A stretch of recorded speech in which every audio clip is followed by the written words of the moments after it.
اچھا مائسن، اب اجازت دو، روشن آرا نے جہاندار کی طرف دیکھتے ہوئے کہا اور زباریہ کو پیار کر کے ڈرائنگ روم سے باہر نکل گئی۔ زباریہ بھی ان کے ساتھ ساتھ آئی۔ جاتے جاتے انہوں نے زباریہ کو اپنا موجودہ ایڈریس تھما دیا۔ اگر تم چاہو تو مجھ سے رابطہ کر سکتی ہو، آفٹر آل میں تمہاری ماں ہوں۔ زباریہ نے ایڈریس ان سے لے لیا اور بیرونی دروازے تک انہیں رخصت کرنے آ گئی۔ جو وہ واپس ڈرائنگ روم میں پلٹی تو جہانداد منتظر بیٹھا تھا۔ تم نے تو کہا تھا تمہاری مما کی ڈیتھ ہو گئی ہے۔ اس کی حیرانی عروج پر تھی۔ زباریہ نے اس کی طرف دیکھا۔ میں نے یہ کہا تھا سر، میری ماما ہمیں چھوڑ کر چلی گئی ہیں۔ عجیب بات ہے، میں نے ایسا ہی کیوں سمجھا؟ وہ کھسیا کر ہنس پڑا۔ شی از ویری نائس لیڈی، بڑی زبردست ہیں آپ کی مدر، نہایت گریسفل۔ بات چیت کا انداز تو اس سے بھی زیادہ خوبصورت ہے۔ میں حقیقتاً انہیں دیکھ کر حیران رہ گیا۔ مائنڈ اٹ سر، زباریہ نے ترش لہجے میں کہا، وہ آپ کی ماں جیسی ہیں۔ جہانداد کے چہرے کا رنگ اڑ گیا۔ What do you mean? کیا بیٹے ماں کی تعریف نہیں کرتے؟ زباریہ کی پیشانی پہ ناگواری سے لکیر کھینچ گئی۔ شاید کرتے ہوں، لیکن اس میں بیٹے کا با کردار ہونا ضروری ہے۔ جہانداد کی آنکھیں پوری کھل گئیں۔ اس بات پہ اس کی پیشانی پانی کی بوندوں سے چمک اٹھی تھی۔ اس نے جیب سے رومال نکال کر پیشانی سے پسینہ صاف کیا۔ اسی لمحے فون بج اٹھا۔ زباریہ فون کی طرف متوجہ ہو گئی۔ تھوڑی دیر بعد اس نے فون بند کر دیا۔ جہانداد خود کو سنبھال چکا تھا۔ میں نے صرف اس سینس میں تمہاری مدر کی تعریف کی تھی کہ وہ اتنی شاندار ہونے کے باوجود اس گھر میں کیوں نہیں رہ سکی۔ یہ ان کی مرضی ہے، زباریہ نے تیکھا سا جواب دیا۔ اس کا رویہ جہانداد کو بہت برا لگا۔ تمہارے فادر کے ساتھ شاید ان کی اس لیے نہیں نبھ سکی کیونکہ وہ بالکل ان میچ جوڑی تھی۔ یقیناً وہ ان کے ساتھ بہت آکورڈ لگتے ہوں گے۔ مسٹر ملک، زباریہ نے گھبرا کر اس کی طرف دیکھا۔ میں اپنے پاپا کے بارے میں کچھ نہیں سن سکتی۔ ہی از ویری بیوٹیفل پرسن۔ میرے پاپا دنیا کے خوبصورت ترین مرد ہیں، اور خوبصورت مرد وہی ہوتا ہے جو عورت کی عزت کرنا جانتا ہے، اس سے محبت کرنا جانتا ہے، اس کی اہمیت سے واقف ہے، ہر رشتے کا تقدس بحال رکھتا ہے۔ چہروں سے اور قد کاٹ سے مرد خوبصورت نہیں بن جاتے۔ جہانداد کے چھکے چھوٹ گئے۔ وہ یکلخت کھڑا ہو گیا۔ اور سننا چاہیں گے آپ خوبصورت مرد کی تعریف؟ جو انسان حالات کے بہتے دھاروں کے ساتھ سفر کرے۔ حالات انسان کے جنون سے رخ نہیں بدلتے سر، انسان کو خود حالات کے مطابق بدلنا پڑتا ہے۔ اور جو لوگ ایسا سمجھتے ہیں کہ وہ حالات کا تو کچھ نہیں بگاڑ سکتے، البتہ ان کے رویے اس حد تک بدصورت ہو جاتے ہیں کہ دوسروں کو ان سے خوف آنے لگتا ہے۔ زندگی میں پہلی بار جہانداد زباریہ سے لاجواب ہوا تھا، اور وہ بھی اس طرح کہ اس کی کچھ سمجھ میں نہیں آ رہا تھا کہ وہ کیا کرے۔ میں تمہاری بات کا مطلب نہیں سمجھا، وہ یکسر انجان بن کر بولا تو زباریہ مسکرائی۔ خوب، یہ بھی میں سمجھاؤں؟ پوچھ لیا ہوتا اپنی بھرجائی کم اور محبوبہ سے۔ آگے ایک لفظ نہیں بولنا۔ دکھ و اشتعال سے اگلے ہی لمحے جہانداد کا ہاتھ اٹھ گیا۔ زباریہ ذرا فاصلے پر نہ کھڑی ہوتی تو یہ ہاتھ پھر سے اس کے چہرے کی زینت بن جاتا۔ جہانداد کا ہاتھ فضا میں ہی بلند رہ گیا۔ زباریہ بھپر کر اس کے سامنے آئی، پھر اس کا ہاتھ جھٹکتے ہوئے بولی، مسٹر ملک، یہ بات دھیان میں رکھنا، یہ میرے باپ کا گھر ہے، آپ کا ذاتی بیڈ روم نہیں، جہاں آپ کی غلطیاں بار بار دہراتے رہیں گے۔ کسی گمان میں نہ رہیے گا کہ ہر بار آپ کی غلطی معاف کرنے کے لیے زباریہ اپنے باپ کے سامنے ڈٹ جائے گی۔ جہانداد بری طرح تلملا گیا۔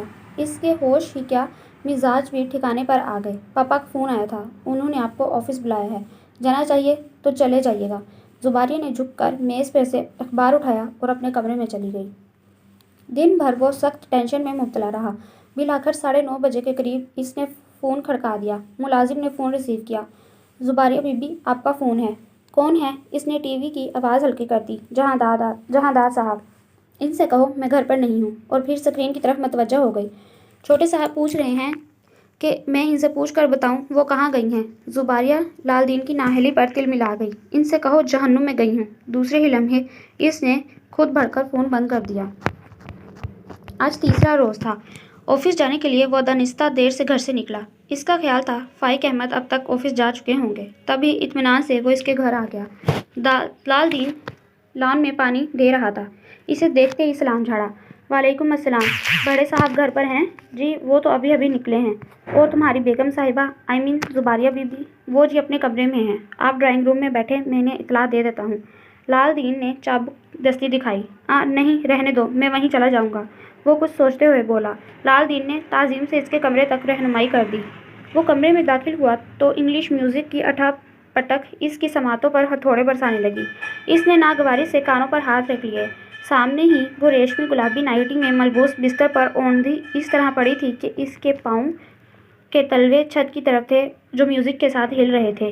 برہنہ پنڈلیاں اور برہنہ بازو، کشیدہ گلے کی نائٹی، وہ بڑے قابل اعتراض حلیے میں تھی۔ جہانداد کی نگاہیں چکا چوندھ ہو گئی۔ سب سے پہلے یہی خیال آیا کہ اس کے گھر کے سب ملازم مرد حضرات ہیں۔ نہ جانے کتنی بار ملازم کو حکم بجا لانے کے لیے اندر آنا پڑتا ہوگا۔ اس کے بستر کے قریب ہی ورشا کارپٹ پر بیٹھی تھی۔ اس کے ہاتھ میں کافی کا مگ تھا۔ دونوں کے سر قریب قریب تھے، جیسے باہم ہم کلام ہوں۔ یہ وصف بھی خواتین میں ہی ہے کہ میوزک چاہے جتنا دھماکہ خیز کیوں نہ ہو، ہر کام بڑے اطمینان سے کر لیتی ہیں، حتیٰ کہ باتیں بھی۔ اس نے آگے بڑھ کر ڈیک آف کر دیا۔ دونوں نے چونک کر دیکھا۔ اگلے ہی پل ورشا اٹھ کھڑی ہوئی۔ السلام علیکم سر۔ وعلیکم السلام، اس نے مسکرا کر جواب دیا۔ زباریہ ایسے ہی پڑی رہی۔ جہانداد کو عجیب سا لگا۔ اس نے ورشا کی طرف دیکھا، پھر بے حد شائستگی سے معذرت طلب لہجے میں کہا، پلیز مجھے کچھ پرسنل بات کرنی ہے۔ ورشا خود اس سچویشن سے نروس ہو رہی تھی، باہر جانے لگی۔ اگلے ہی پل زباریہ بول پڑی، ورشا تم باہر نہیں جاؤ گی۔ وہ جھٹکے سے اٹھ بیٹھی، کیونکہ میرا ان سے کوئی پرسنل معاملہ نہیں ہے۔ ورشا بکھلا گئی، پھر زباریہ کو گھور کر یوں دیکھا جیسے دل ہی دل میں کہہ رہی ہو، اپنا حلیہ دیکھو بے غیرت۔ سر آپ بیٹھیں، میں باہر جا رہی ہوں۔ اگلے ہی پل وہ کمرے سے باہر نکل گئی۔ اس کے جانے کے بعد جہانداد نے دروازہ بند کر دیا، پھر اس کے نزدیک صوفے پر بیٹھتے ہوئے بولا، نائٹی رات کا لباس ہوتی ہے، سحر کے ساتھ ہی اسے بدل لینا چاہیے۔ زباریہ اس کی بات پر ہنس پڑی، جیسے بہت محظوظ ہوئی ہو، یعنی یہ مردوں کی ذات کی طرح ہے، بدلنا شرط جو ٹھہری۔ کیا تم شادی سے پہلے بھی ایسے لباس پہنتی تھی؟ اس کے دوسرے سوال پہ زباریہ ہنس ہنس کر دوہری ہو گئی، پھر سنجیدہ ہو کر بولی، سر میں نے تو کبھی نہیں پوچھا کہ آپ سے کہ آپ شادی سے پہلے کیا کرتے تھے۔ جہانداد اس کی بات پر جزیر ہو کر رہ گیا۔ یہی تمہاری سب سے بڑی غلطی ہے کہ تم نے اس فیصلے میں صرف اپنی ذات کو ترجیح دی اور میرے متعلق جاننے کی کوشش نہیں کی۔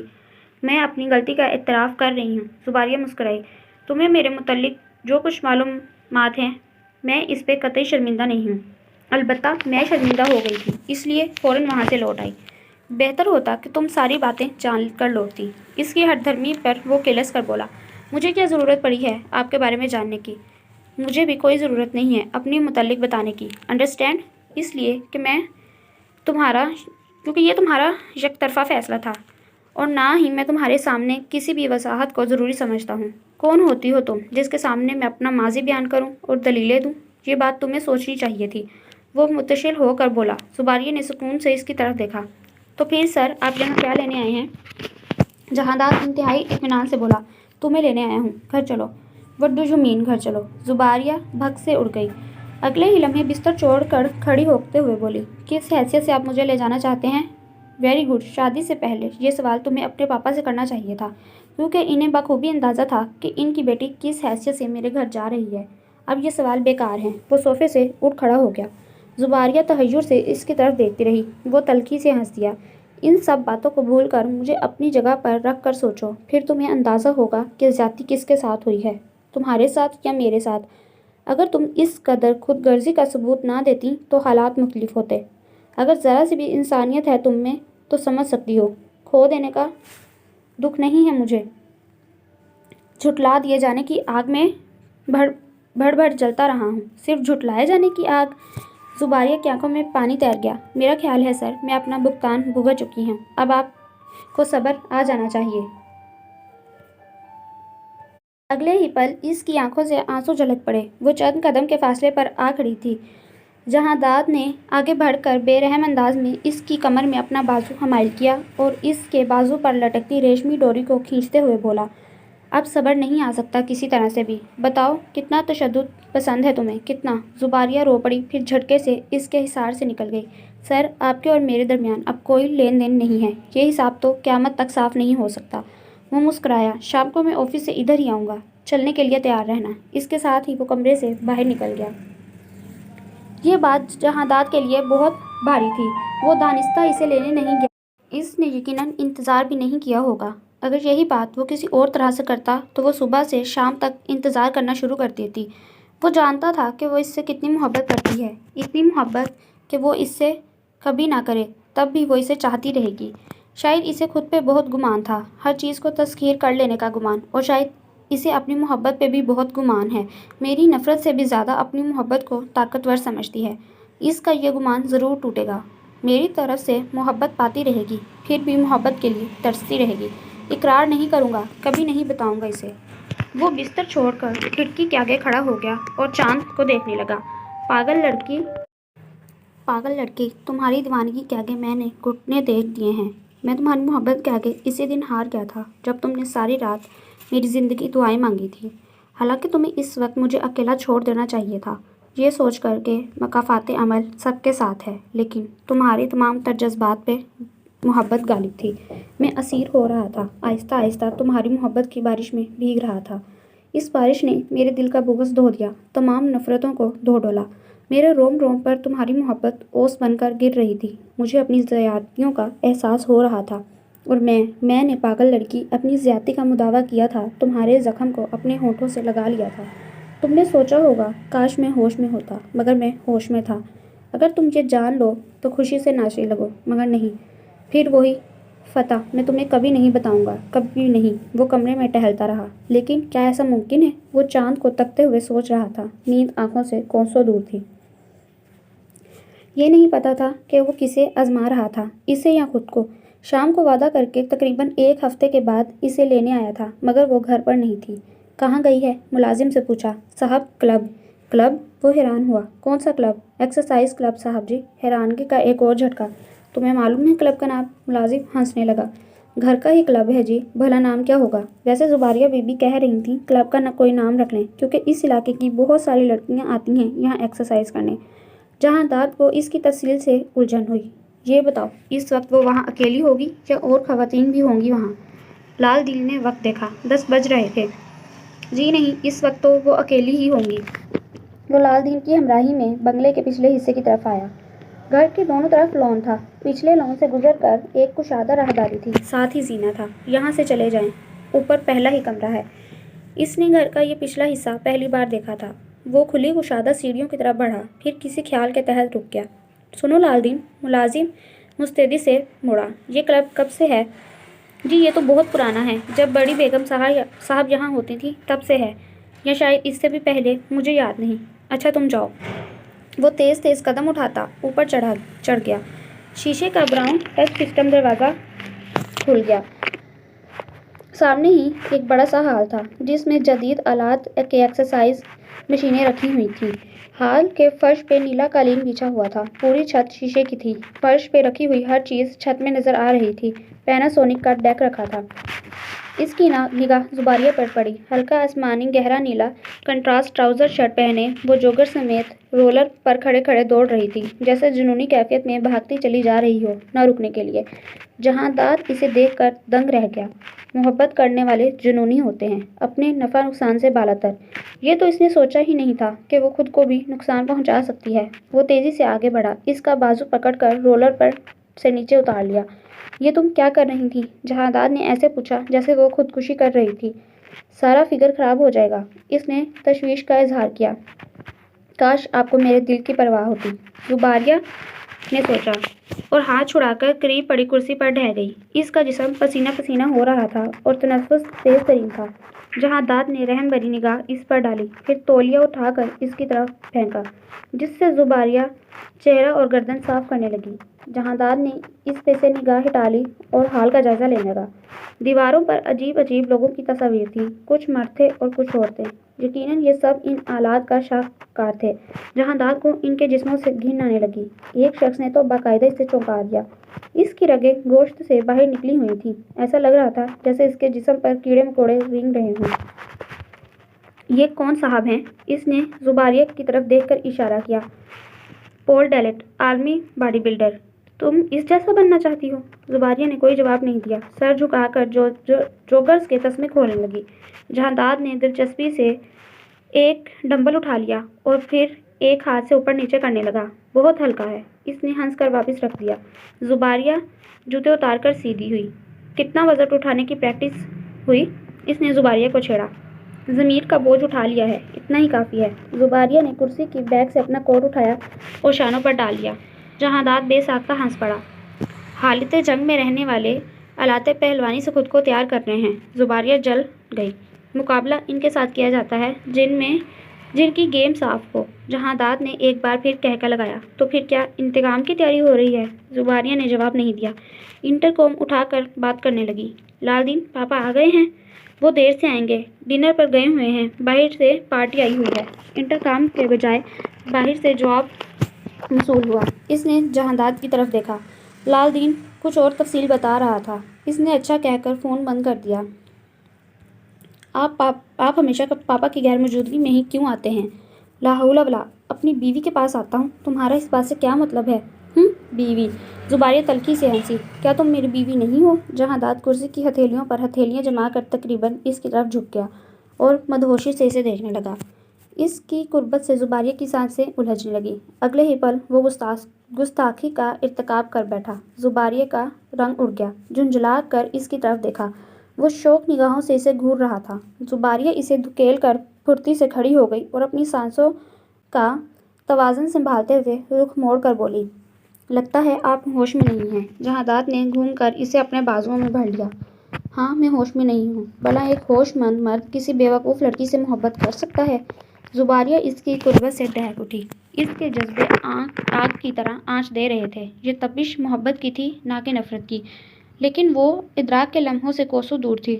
وہ اس کے بازوؤں میں کسمسائی۔ جائیے پھر کسی عقل مند سے محبت کیجیے۔ کالج سے ریزائن کر چکا ہوں۔ محبت کرنے کے زیادہ چانسز وہیں ہوتے ہیں، وہ شرارت سے بولا۔ زباریہ اس کے طنز کا مفہوم سمجھ گئی۔ نہ جانے کیوں اس شخص سے توقعات وابستہ کیے بیٹھی ہوں۔ زباریہ کی آنکھوں سے آنسو بھر آئے۔ پوری قوت سے اس نے اپنا آپ چھڑایا۔ جہانداد کو اس کی کوشش نے لطف دیا۔ پھر شرارت سے داد دینے والے انداز میں بولا، یعنی محبت رنگ لائی ہے، یعنی محنت رنگ لائی ہے، کاش محبت بھی رنگ لاتی۔ اس نے افسوس سے کہا اور ہتھیلی سے آنسو رگڑ لیے۔ جہانداد زور سے ہنس پڑا۔ یہ لڑکی اسے مجبور کر رہی تھی، اپنے تمام تر پیش بندیوں کے سامنے ہار رہا تھا، تمام تر لاہے عمل بیکار ثابت ہو رہے تھے۔ وہ اس کے مقابل آ کر کھڑا ہو گیا جیسے ہار گیا ہو، تھک گیا ہو۔ پھر اسے شانوں سے پکڑ لیا اور مسکراتے ہوئے بولا، جانے من میں ہار گیا اور تم جیت گئی، لیکن اظہار محبت سے پہلے میں تمہارے دل کو اپنی طرف سے صاف کرنا چاہتا ہوں، تاکہ اس دل کے موسم ہمیشہ میرے لیے تابندہ رہیں۔ اس نے آہستہ آہستہ اپنی امیر حمزہ سنانا شروع کر دی۔ زباریہ حیرانی سے اس کی طرف دیکھ رہی تھی۔ جہانداد اس کی طرف دیکھ کر مسکرایا۔ پھر یوں ہوا کہ وہ لڑکا شہر آ گیا۔ بہت جلد ہی اسے ایک چالاک لڑکی ملی۔ ویسے تو اور بھی لڑکیاں چالاک تھیں، تبھی اس نے اس بھولے والے لڑکے کو اپنے جال میں پھنسا لیا۔ اس نے شرارت سے اس کے بازو اس کی کمر کے گرد ہماری کر دیے۔ پھر وہ لڑکی اسے محبت سکھانے لگی۔ اس لڑکے کو اس کا کوئی بھی انداز پسند نہیں آیا، لیکن ایک رات وہ اپنا چہرہ اس کے قریب لے آیا۔ زباریہ کے ہوش جاتے رہے۔ وہ خوف زدہ سی پیچھے کی طرف پلٹ گئی۔ وہ لڑکی اس لڑکے کو بے ہوش سمجھ کر مسیحائی کے لمس نوازتی رہی، یہاں تک کہ وہ لڑکا اپنی چارہ گر کے فسوں میں قید ہو کر رہ گیا۔ حیرت سے زباریہ کی آنکھیں پھٹ گئیں۔ وہ بس زمین میں گرنے کو تیار تھی۔ اس لڑکی نے بڑی چالاکی سے اپنی چاہت کا اسیر اس لڑکے کو بنا لیا۔ اب سوال یہ پیدا ہوتا ہے کہ وہ لڑکا اپنی شکست کا اعتراف کرے گا یا نہیں۔ ایک دن اس نے فیصلہ کر لیا کہ وہ کبھی اپنے جذبے اس پر عیاں نہیں کرے گا، مگر لڑکی کی محبت زیادہ طاقتور تھی۔ اس نے لڑکے کو مجبور کر دیا۔ اگلے ہی پل زباریہ گھوم کر اس کے حصار سے نکل گئی اور تیزی سے اس سے دور ہو گئی۔ اس کے ابھی تک سمجھ نہیں آ رہا تھا کہ چند ہی لمحوں میں کیا ہوا، یہ سب سچ تھا یا یوں ہی۔ حیرت اور خوف سے وہ جہانداد کی طرف دیکھ رہی تھی۔ وہ اس کے قریب آ گیا، پھر اس کے دھواں ہوتے چہرے کو دیکھ کر مسکرایا۔ اب لڑکے نے فیصلہ کیا وہ باقی کہانی گھر جا کے سنائے گا، تاکہ لڑکی اطمینان سے سن سکے۔ وہ اس کی کیفیت سے لطف اٹھاتے ہوئے پینٹ کی جیبوں میں ہاتھ ڈال کر سیدھا ہوا۔ چلیے جہانداد، گھر چلتے ہیں۔ زباریہ نے اس کی طرف یوں دیکھا جیسے ہوش و خرد سے بیگانہ ہو گئی ہو۔ موسم تھا یا آفت، اس کا آفس جانے کا قطعی دل نہیں چاہ رہا تھا۔ مارے باندھے جانے کی تیاری کر رہا تھا اور سوچ رہا تھا آفس سے چھٹی حاصل کرنے کے لیے کون سا نیا طریقہ اختیار کرے کہ زباریہ اس کی چھٹی پر رضامند ہو جائے۔ رسٹ واچ باندھتے ہوئے معاً اس کی نگاہ گھڑی کے نمبروں سے الجھ گئی۔ 1 جنوری 1999۔ آج سال کا پہلا دن تھا۔ اس کا دل بلیوں اچھلا۔ اب چھٹی کا مرحلہ آسان تھا۔ وہ زباریہ کو تلاش کرتے ہوئے کچن میں آ گیا۔ سرخ ویلوٹ کے سوٹ میں ملبوس، بلیک شال ڈالے وہ ناشتہ بنانے میں مصروف تھی۔ پہلے تو موسم کی سازش تھی، اب وہ خود آزمائش بنی کھڑی تھی۔ جہانداد کا دل اور بھی مچل گیا۔ Happy new year. وہ چپکے سے اس کے نزدیک آ گیا۔ زباریہ ڈر گئی۔ وہ ہنس پڑا۔ دوسرے ہی پل زباریہ بھی ہنس پڑی۔ یو ٹو، اس نے آہستگی سے کہا۔ یوں نہیں، کسی اور طرح سے وش کرو تاکہ سال بھر مجھے یہ پہلا دن یاد آئے۔ مثلاً کس طرح؟ زباریہ نے نہ سمجھتے ہوئے دلچسپی سے اس کی طرف دیکھا۔ میرے سر سے آپ مجھے چھٹی دلا دو، اس نے معصوم سی صورت بنائی۔ زباریہ ہنس پڑی۔ سال کے پہلے ہی دن چھٹی کی تو سارا سال چھٹیوں میں گزرے گا، اسی لیے آج کے دن چھٹی کرنا بدشگونی ہے۔ آپ آفس جائیں، پاپا کے پہلے ہی 2 فون آ گئے ہیں۔ جہانداد کا منہ اتر گیا۔ میڈم پلیز، اس نے زباریہ کے شانے پر تھوڑی ٹکا کر فرمائش کی۔ زباریہ نے نفی میں سر ہلایا۔ میری پیاری بیوی، وہ بس ضد ہوا۔ زباریہ نے ہنس کر نفی میں گردن ہلائی۔ دس از مائی آرڈر، وہ استاد بنا۔ زباریہ دیر تک ہنستی رہی۔ مگر آپ چھٹی کر کے کریں گے کیا؟ وہ انڈا فرائی کرنے لگی۔ آپ کو دیکھیں گے، موسم سے لطف اٹھائیں گے، وہ دھیرے سے بولا۔ پھر تو قطعی آپ کی سفارش نہیں ہو سکتی۔ زباریہ میز پر ناشتہ رکھنے لگی۔ وہ بے چین ہو کر اس کے پیچھے آ گیا۔ چلو اچھا، کوئی اچھی سی مووی دیکھیں گے جو تمہاری پسند کی ہو۔ باز آئی میں آپ کے ساتھ فلم دیکھنے سے۔ فلم کم دیکھتے ہیں، ڈائیلاگ کا عملی مظاہرہ زیادہ ہوتا ہے۔ جہانداد ہنس ہنس کر دوہرا ہو گیا۔ اس سے یہ ثابت ہوتا ہے کہ آپ کو اکیلے اکیلے محبت کرنے کا شوق ہے۔ ہم میدان میں آئے تو آپ بغل ہو گئیں۔ وٹ ڈو یو مین بغل؟ زباریہ اس نے لفظ سے محظوظ ہوئی۔ میدان چھوڑ کر بھاگ جانا۔ وہ اس کے سوال پر ہنس کر بولا۔ زباریہ سر جھٹک کر ہنس پڑی۔ ایک استاد کی یہ اردو! گاؤں کے ماحول کا بھی تو کچھ اثر ہونا چاہیے۔ دوسرے ہی پل خوشی سے اس کی آنکھیں چمک اٹھیں۔ سنو، کیوں نہ گاؤں چلیں؟ نہ بابا نہ، یہاں اتنی سردی ہے، وہاں کیا حال ہوگا؟ زباریہ نے گاؤں کے خیال سے پناہ مانگی۔ اسی لیے تو آفر کر رہا ہوں۔ جہانداد نے ہنسی دبائی۔ زباریہ کے چہرے پر کئی رنگ آ کر بکھر گئے۔ اب کی بار میں اتنے موٹے سوٹ لے کر جاؤں گی کہ مجھے لحاف بھی اوڑھنا نہیں پڑے گا۔ ہاں ہاں، یعنی پیراشوٹ کا لباس۔ زباریہ روحانسی ہو گئی۔ اب تو بالکل بھی چھٹی لے کر نہیں دوں گی۔ جہانداد ہنستا چلا گیا۔ پھر اس کے قریب آ کر سرگوشیانہ انداز میں بولا۔ اینی وے، میں خود فون کر کے کہہ دیتا ہوں سر، آپ کی بیٹی نے مجھے آنے نہیں دیا۔ مجھ سے زیادہ موسم کا اثر اس پر ہو رہا ہے۔ اگلے ہی پل شرم سے زباریہ کے ہونٹ سل گئے اور نگاہیں جھک گئیں۔ جہانداد اس کے پیچھے کھڑا مسکرا دیا۔ پھر اسے اپنے بازوؤں میں لیتے ہوئے اپنی تھوڑی اس کے شانے پہ ٹکا لی اور آہستہ سے بولا۔ زیب۔ زباریہ اپنے ہاتھ اس کے بندھے ہوئے ہاتھوں پر رکھ دیے، جیسے اپنے تحفظ پر ناز کر رہی ہو۔ تم نے مجھے معاف کر دیا؟ جہانداد کے انداز میں جھجک بھی تھی اور ندامت بھی۔ زباریہ مسکراتے ہوئے اس کے کف لنکس چھیڑنے لگی۔ محبت میں معافی کا کیا سوال؟ زباریہ نے وسط قلبی کے آگے اس سے اپنا آپ حقیر لگنے لگا۔ اس نے تڑپ کر زباریہ کو اپنی طرف موڑ لیا۔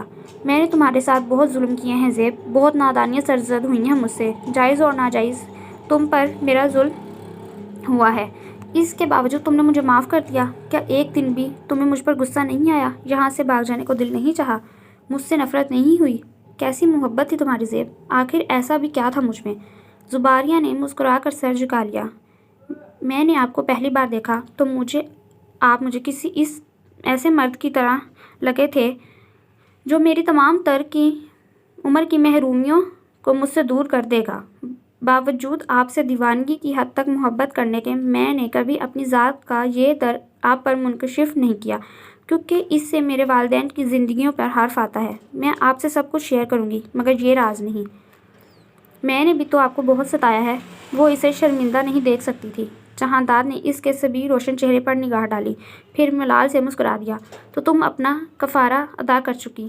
میں تو اب تمام عمر اپنے رب کے حضور سجدہ ریز رہوں، تب بھی خود کو معافی کے لائق نہیں سمجھتا۔ اس نے زباریہ کی طرف دیکھا اور مسکرا کر بولا۔ تم مجھے معاف کر دو گی تو شاید وہ بھی مجھے معاف کر دے۔ زباریہ مسکرا دی، پھر اس کے گریبان کے بٹنوں سے کھیلتے ہوئے بولی۔ آپ نے کوئی خطا ہی نہیں کی تو پھر معافی کا کیا سوال؟ جہانداد کی آنکھیں روشن ہو گئیں۔ پھر اس نے اپنے بازوؤں کا حلقہ اس کے گرد تنگ کر لیا۔ تم نے واقعی مجھے محبت کرنا سکھا دیا زیب۔ ایک دن میں نے سوچا تھا زیب، میں تمہیں ہمیشہ تڑپاتا رہوں گا، لیکن جو محبت ہوتی ہے کسی قیمتی خزانے کی طرح ہوتی ہے۔ جو بھی اس سے مالا مال ہو جائے، اسے چھپانے پر قادر نہیں ہوتا، بلکہ اظہار کے لیے بے قرار ہو جاتا ہے، جس طرح میں بے قرار رہنے لگا ہوں۔ زباریہ اس کی شدتوں کے سامنے خاموش تھی۔ وہ اس کے اس قدر نزدیک تھا کہ شرم سے وہ بول ہی نہیں پائی۔ کچھ تو بولو زیب۔ وہ اسے خاموش دیکھ کر چھیڑنے لگا۔ وہ کیا بولتی؟ بارش کوئی سی بھی ہو، اس میں بھیگتے ہوئے بوند بوند کا حساب نہیں دیا جاتا، وہ تو بس محسوس کرنے کا وقت ہوتا ہے۔ اس کا تن من محبت کی بارش میں بھیگ رہا تھا۔ اس نے سرشاری سے اپنا سر جہانداد کے سینے سے ٹکا دیا، یہ سوچ کر تمام جذبے لفظوں کے محرونے منت نہیں ہوتے۔ سال کا پہلا ہی دن کتنا خوبصورت تھا، یوں جیسے عمر کا ہر لمحہ ہر دن نیا ہو، کسی نوخیز دلہن کی طرح آراستہ ان کا سواگت کرنے کو تیار تھا۔ So listeners, this was the end of novel تیری راہ میں رول گئی وے۔ بہت ہی جلد کسی نئے ناول کے ساتھ حاضر ہوتے ہیں، تب تک کے لیے اللہ حافظ۔